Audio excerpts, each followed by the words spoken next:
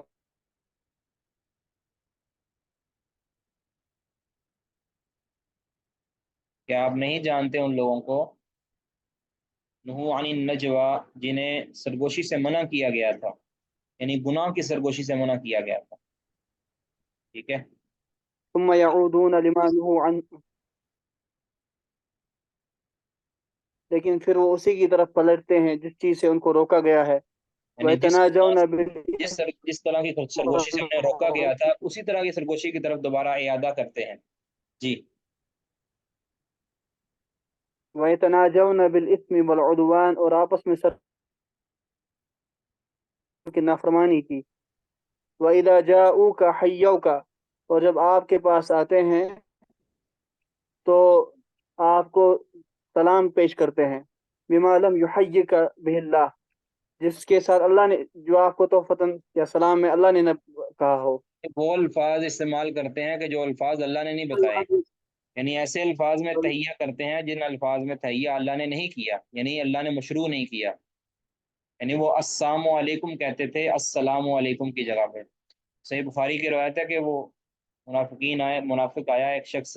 اس نے السلام علیکم، بلکہ یہودی آیا، ایک السلام علیکم کہا، سیدہ نبی صلی اللہ علیہ وسلم نے فرمایا وعلیکم، سیدہ عائشہ نے فرمایا وعلیکم السلام واللعنہ، سیدہ عائشہ نے یہ بھی کہا اللہ کے رسول آپ سنتے نہیں کہ اس نے کیا کہا تھا آپ کو؟ آپ نے فرمایا کہ آپ نے یہ میرا جواب نہیں سنا کہ میں نے اس کو کیا کہا کہ جو یہ میرے اوپر موت کی بد دعا کرتے ہیں تو یہ میں نے ان کو واپس کیا تمہارے اوپر ہو، وعلیکم یعنی تمہارے اوپر ہو، جو بھی تم نے کہا ہے یہ تمہارے اوپر ہو، جی۔ وَيَقُولُونَ فِي أَنفُسِهِمْ لَوْلَا يُعَذِّبُنَا اللَّهُ بِمَا نَقُولُ، اور وہ اپنی اس چیز کی وجہ سے جو ہم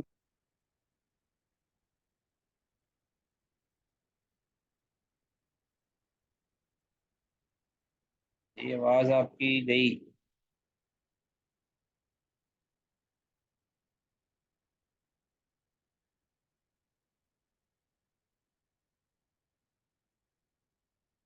وَيَقُولُونَ فِي أَنفُسِهِمْ، اور وہ اپنے دلوں میں کہتے ہیں، نفسوں میں کیا کہتے ہیں کہ لولا يعذبنا اللہ بما نقول، اللہ نے ہمیں عذاب کیوں نہیں دیا بوجہ اس کے کہ جو ہم کہتے ہیں، یعنی ہم نے جو نبی صلی اللہ علیہ وسلم کے خلاف بات کی ہے، آپ گستاخی کی ہے، اللہ ہمیں عذاب کیوں نہیں دیتا، ٹھیک ہے۔ اب یہ ان کو تھا کہ یہ شک کرتے تھے نا نبی صلی اللہ علیہ وسلم کی نبوت کی حقانیت میں، کہتے اگر اللہ کے نبی صلی اللہ علیہ وسلم سچے نبی ہیں تو پھر ان کی گستاخی کرتے ہوئے اللہ ہمیں پکڑتا کیوں نہیں ہے، ٹھیک ہے۔ یعنی یہ دل و دل میں یہ سوچتے تھے، دل ہی دل میں یہ سوچتے تھے کہ اللہ ہمیں پکڑتا کیوں نہیں ہے، ہمیں اللہ عذاب کیوں نہیں دیتا ہماری گستاخیوں پر، اور یہ اس لیے کہتے تھے کیونکہ یہ نبی صلی اللہ علیہ وسلم کی نبوت میں شک کرتے تھے۔ تو اللہ تعالیٰ فرماتے ہیں حسبہم جہنم یصلونہا، کہ ان کے لیے کافی ہے جہنم، یصلونہا وہ اس میں داخل ہوں گے، فبئس المصیر بہت ہی برا ٹھکانہ، یعنی یہ دنیا میں بچ بھی جائیں آگے بچیں گے نہیں یہ، کیا؟ تو اللہ تعالیٰ نے یہ یعنی نبی یہ جو کہتے تھے نا کہ نبی صلی اللہ علیہ وسلم سچے نبی نہیں ہے اس لیے کہ ہم ان کی گستاخی کرتے ہیں اور اللہ تعالیٰ ہمیں کچھ نہیں کہتا، اللہ تعالیٰ نے یہ خبر دلوا کرنا یہ بتا دیا ہے کہ یہ جو نبی صلی اللہ علیہ وسلم کو بذریعہ وہی تمہارے نفس کی خبر مل گئی ہے نا، تمہارے دل میں اٹھنے والے وسوسوں کی خبر مل گئی ہے نا، یا تمہارے دل میں جو پیدا ہونے والے خیالات ہیں ان کی خبر مل گئی ہے نا، تو یہ کافی ہے نبی صلی اللہ علیہ وسلم کی نبوت کے سچے ہونے میں۔ ہاں تمہیں اللہ تعالیٰ عذاب کیوں نہیں دیتا، یہ ایک مہلت تمہیں دے رکھی ہے، وہ ڈھیل، اس ڈھیل کو تم جھوٹ رہے ہو، ان قریب جو ہے اللہ تعالیٰ کا عذاب جو ایک مقررہ وقت کے بعد تمہارے گلے کا توق بننے والا ہے وہ تمہیں آ لے گا۔ آگے اب یہ تو ہے منافقوں کا طریقہ کار، وہ گناہ کی سرگوشیاں کرتے ہیں جس میں ان کے گناہ کی باتیں ہوتی ہیں، گالم گلوچ، بری باتیں، اس طرح عدوان سرکشی کی باتیں ہوتی ہیں اس میں، اور نبی صلی اللہ علیہ وسلم کی نافرمانی کی باتیں ہوتی ہیں، کس طرح نبی صلی اللہ علیہ وسلم کے احکامات کو ہم دھوکے کے ساتھ اس سے بچ سکیں وغیرہ وغیرہ، جو مختلف پلاننگیں منافقوں کی اپنے بڑوں کے ساتھ ہوا کرتی تھی، ان ساروں کو اللہ تعالیٰ نے 3 لفظوں میں پرو دیا ہے، اسم،